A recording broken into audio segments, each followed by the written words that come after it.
Assalamualaikum warahmatullahi wabarakatuh. Kami dari kelompok 2 akan mempresentasikan tentang analisis kualitas pelayanan sebagai dasar peningkatan keputusan pelanggan. Untuk studi kasusnya dilakukan di Burjo Temon 1, Tembalang, Semarang. Kelompok kami terdiri atas 3 orang. Yang pertama ada saya, Bergas Riantoro. Yang kedua ada Mas Enggar Restu Prasetyo. Dan yang terakhir ada Mas Rehan Aldiansah.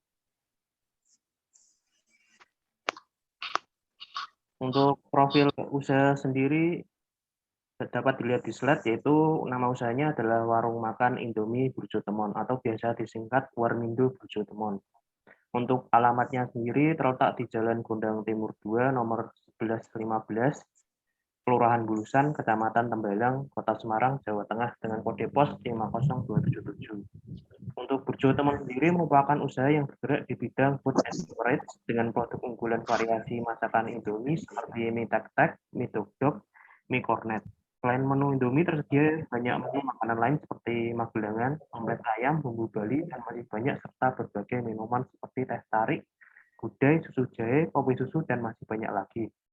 Untuk harga yang ditawarkan sendiri sangat terjangkau, mengingat segmen yang dituju adalah mahasiswa dengan fasilitas penunjang berupa TV, Wifi, dan tempat yang cukup luas untuk mengerjakan tugas. Nah, di slide selanjutnya ini terdapat penerapan karakteristik jasa, IHIP, dan kualitas layanan service quality. Kelompok kami mengambil sampel berjumlah 51 orang dengan mengambil subjek nilai rentang 1 sampai 4. Untuk di sini dapat dihitung rentang skalanya, yaitu 4 dikurangi 1 dibagi 4 sama dengan 0,75. Dengan skor terendahnya 1 sampai 1,75 dan skor tertingginya 3,26 sampai 4. Nah, untuk dari segi tangible, kami mengambil yang pertama Burjo Temon mudah dijangkau. Yang kedua ada fasilitas parkir Burjo Temon cukup memadai. Dan yang ketiga Burjo Temon cukup bersih dan rapi. Nah, dihitung dari SPSS versi 26 didapat sebagai berikut. Untuk deskriptif statistik didapat 3,2941 untuk X1, 1 dan X12 didapat 2,7,59. Untuk X13 didapat 3,1569. Untuk rentangnya dapat dilihat di sini. Untuk yang mengambil tidak setuju yaitu 2 sebanyak 1, tidak setuju berjumlah 34, dan sangat setuju berjumlah 4. Di sini juga dapat dilihat dari chart-nya seperti ini teman-teman, dan dari hasil di atas dapat kita rata-rata dan akan mendapat nilai tangible sebesar 3,523, yang berarti rating tersebut baik. Berikutnya dari segi reliability, mengambil Burjo Temon buka dan tutup tepat waktu. Yang kedua, menu yang dipesan di Burjo Temon selalu sesuai dengan apa yang diorder. Yang ketiga, dari segi kualitas rasa menu konsisten atau tidak berubah. Nah, nilainya dapat dilihat sendiri teman-teman. Men yang kami blok dengan warna kuning di sini. Nah, bila di rata-rata dapat hasil sebagai berikut. 3,169933. Rating tersebut merupakan rating yang baik. Berikutnya dari segi responsiveness, untuk responsiveness sendiri kami mengambil pelayanan Burjo Temon sangat tepat. Yang kedua, pegawai di Burjo Temon sangat ramah dan responsif. Nah, bisa dilihat di layar, ini hasilnya. Dan bila di rata-rata dibagi 2, dari segi responsiveness tersebut dihasilkan nilai sebesar 3,1569 yang berarti mendapat rating baik. Berikutnya dari segi insurance, mengambil pertanyaan sebagai berikut. Yang pertama, pegawai mampu menjelaskan promosi di Burjo Temon dengan cukup jelas. Yang kedua, pembayaran di Burjo Temon sangat mudah. Didapat analisis sebagai berikut. X41 sebesar 2,9804, X42 sebesar 3,2157. Dari hasil tersebut, maka dapat dianalisis rata-rata insurance sebesar 3,9805 yang berarti mendapat rating baik. Berikutnya dari segi empati, kami mengambil tiga subjek. Yang pertama, Pegawai di Burjo Temon fokus melayani pelanggan. Yang kedua, pegawai di Burjo Temon bersedia memilihkan menu bagi pelanggan yang kebingungan. Dan yang ketiga, pegawai di Burjo Temon mengerti akan kebutuhan pelanggan. Dari analisis statistik melalui SPSS, didapat hasil akhir yang menunjukkan rata-rata sebesar 2,9934667 yang berarti mendapat rating baik. Berikutnya dari segi variabel atau Y, mengambil dua pertanyaan. Yang pertama ada kualitas layanan di Burjo Temon sesuai dengan harapan pelanggan. Yang kedua ada kualitas layanan di Burjo Temon sesuai dengan kebutuhan pelanggan. Dari analisis SPSS didapat hasil sebagai berikut, yaitu sebesar 3,225 bila di rata-rata dan rating tersebut berarti baik. Berikutnya akan dijelaskan oleh teman saya. Silakan, Mas.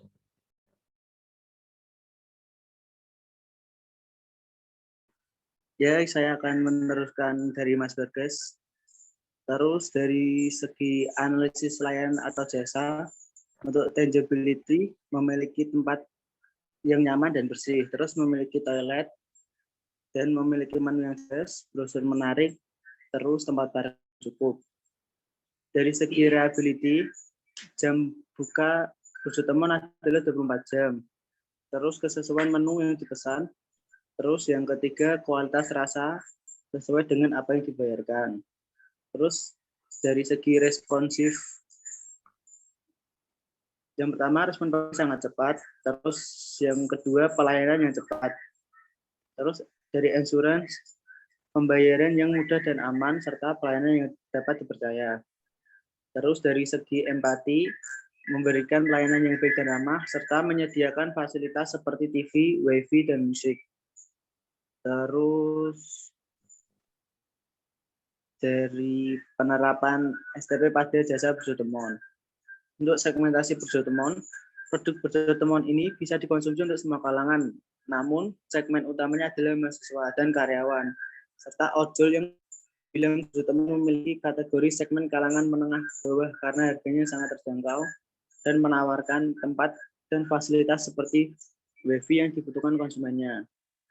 Terus dari target, Burjo Temon memiliki target utama dari yaitu mahasiswa yang menginginkan tempat nongkrong ataupun mengerjakan tugas dengan biaya yang terjangkau, dan karyawan sepulang kerja serta ojol yang menunggu orderan.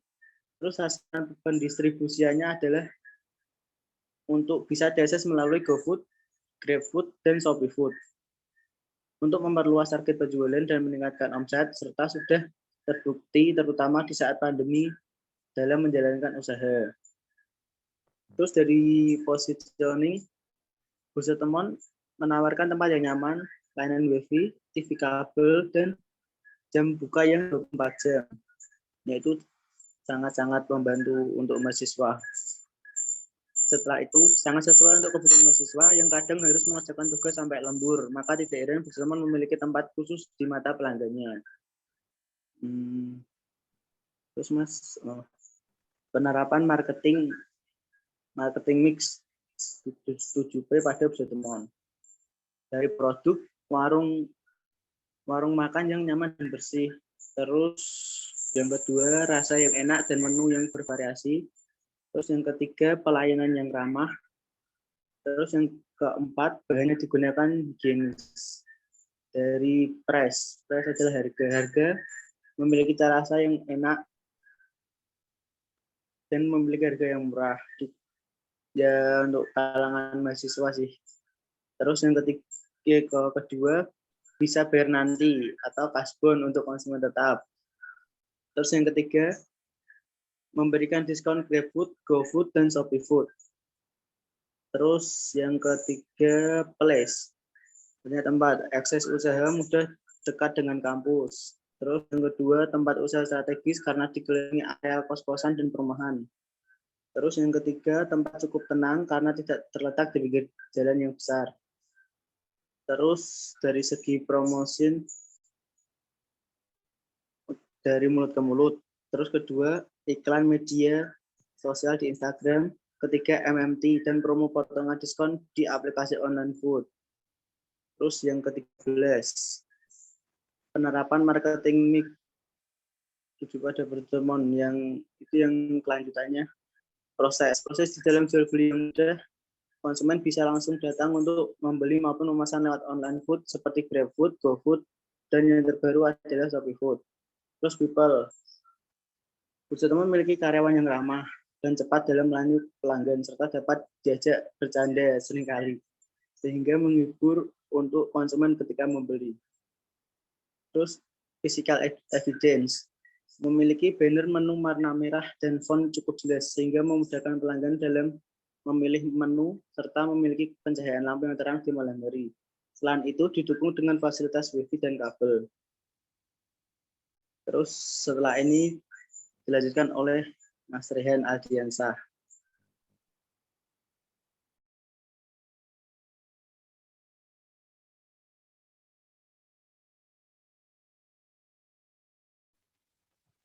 Saya akan meneruskan dari Mas Enggar, penerapan strategi jasa Burjotemon. Yang pertama, mengembangkan sistem informasi dengan mencantumkan alamat dan jam buka, serta rating penjualan baik itu di Google maupun aplikasi online food untuk memperluas penjualan.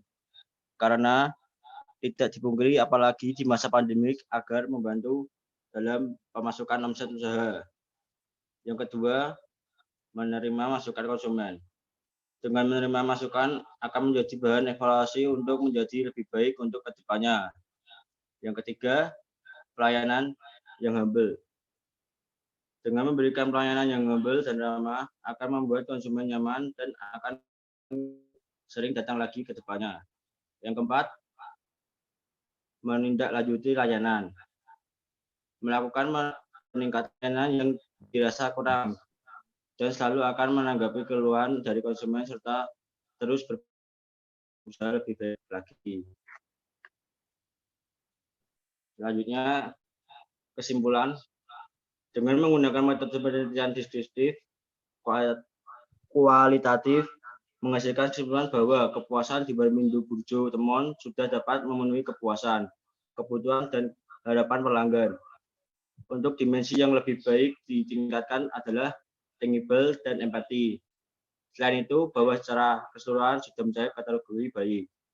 Saran, setelah melakukan penelitian atas kualitas layanan pada Warmindo Burjotemon, kami menyarankan yang pertama, Warmindo Burjotemon harus mempertahankan dimensi yang sudah baik dan melakukan inovasi.